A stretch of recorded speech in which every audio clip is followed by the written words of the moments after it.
Imagine being thousands of feet in the air, hungry, tired, and excited for your first international trip, only to be told by a flight attendant, "We don't serve your kind here." Yes, those exact words. The passengers gasped. A black teenage boy, barely 16, sat frozen in disbelief. His stomach growled, but humiliation hit harder than hunger. But here's the twist. What that flight attendant didn't know was that justice was only one cockpit away. Because minutes later, the captain himself would do something so shocking, so unprecedented, that it left the entire plane buzzing. Today, you'll not only hear the story of humiliation and power abuse, but also how one bold act turned the tables in the most unexpected way. And by the end, you'll see why speaking up, even at 30,000 feet, can change everything. So stick around, because what happened in the sky that day will leave you speechless. Jordan was just 16, a bright-eyed black teenager from Atlanta, traveling overseas for the very first time. His mother had scrimped and saved to buy him a ticket to London, where he'd compete in an international debate tournament. He boarded the plane with excitement bubbling in his chest. His curly hair still damp from the shower, his best hoodie zipped up, and his debate binder tucked under his arm. This wasn't just a flight. This was the beginning of a dream. The hum of the engines soothed him. He couldn't wait for takeoff. But by the time meal service rolled around, his stomach growled so loud that the woman sitting beside him chuckled. "You better eat all they give you," she teased kindly. But Jordan didn't know this meal service would become the center of a storm. When the flight attendant, a middle-aged woman named Diane, reached his row, Jordan politely asked, "Excuse me, may I have the chicken pasta, please?" Her face twisted. She leaned in, voice dripping with disdain. "Meals are for paying passengers." Jordan blinked. I am a paying passenger. My mom bought this ticket months ago." Diane gave a cold, mocking smile. "We don't serve people like you." The row went silent. Passengers glanced at each other, unsure if they'd heard correctly. Jordan froze. His chest tightened. He wanted to speak, but his voice felt trapped in his throat. First, Jordan thought maybe she was joking. He forced a nervous laugh.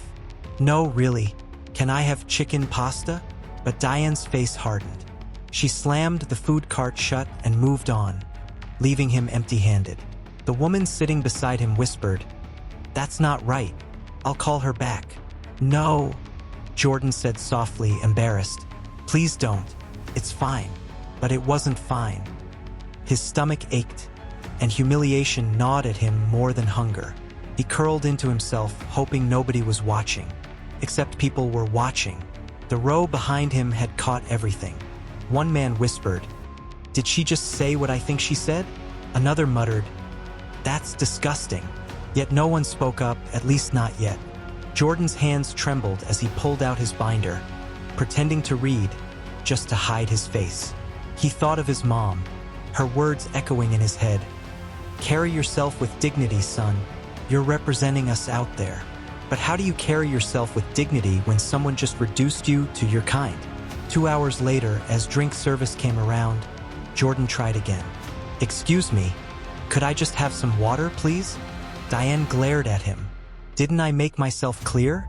Sit back and don't cause trouble." Passengers gasped.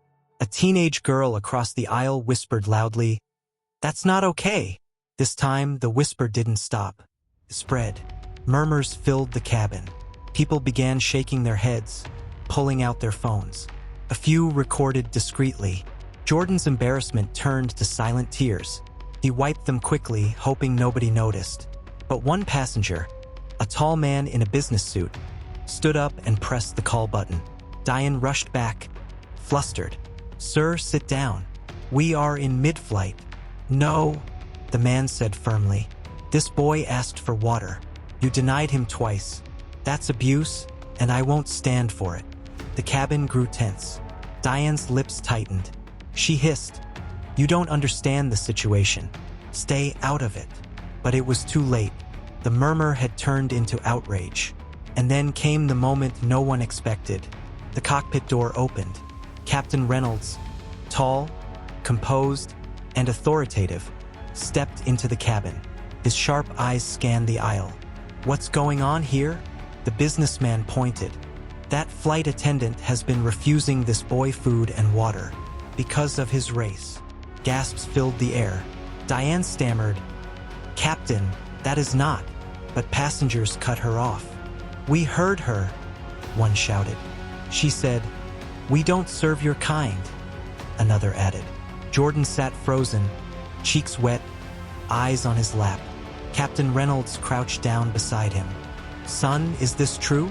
Jordan hesitated. His throat tightened, but when he looked into the captain's eyes, something in him cracked. He whispered, "Yes, sir." The cabin fell silent. Captain Reynolds stood slowly, his jaw clenched. "Diane," he said, his voice dangerously calm. "Step aside." The flight attendant paled. "But Captain," "Step aside." And then, in a moment that would later trend across social media, Captain Reynolds picked up the intercom. "Ladies and gentlemen, this aircraft is returning to Atlanta. Discrimination of any kind will not be tolerated on my flight." The cabin erupted. Cheers, applause, shouts of "yes" rang out. Diane's face turned beet red. The plane landed back in Atlanta. Waiting at the gate were airline officials, police officers, and journalists who had already caught wind of what happened mid-flight. Diane was escorted off the plane in handcuffs for investigation. Passengers gave statements, videos went viral, and within hours, hashtags like #JusticeForJordan and #GroundedForGood trended worldwide. Jordan's story wasn't just about one meal. It was about decades of discrimination people like him had silently endured. And this time, silence broke. The airline issued a public apology, awarding Jordan and his mother free lifetime flights. But more importantly, Diane was permanently banned from flying with any major airline. Jordan, once humiliated, now stood tall. He didn't just represent his school at the debate tournament. He represented something bigger, the power of standing up against injustice, even at 30,000 feet. So what's the lesson here? Discrimination can happen anywhere, even in the sky. But when people speak up, when leaders take action, and when truth refuses to stay silent, change does happen. Jordan's story reminds us, silence protects the oppressor, but courage, whether it's from a teenage boy, a brave passenger, or a captain willing to turn a plane around, courage changes everything. Clapping hands if the story moved you. Don't let it end here. Like, share, and subscribe to Pulse Tales, because more stories like this need to be heard. And next time you step on a plane, remember, kindness doesn't cost a meal, but cruelty, sometimes it can cost a career.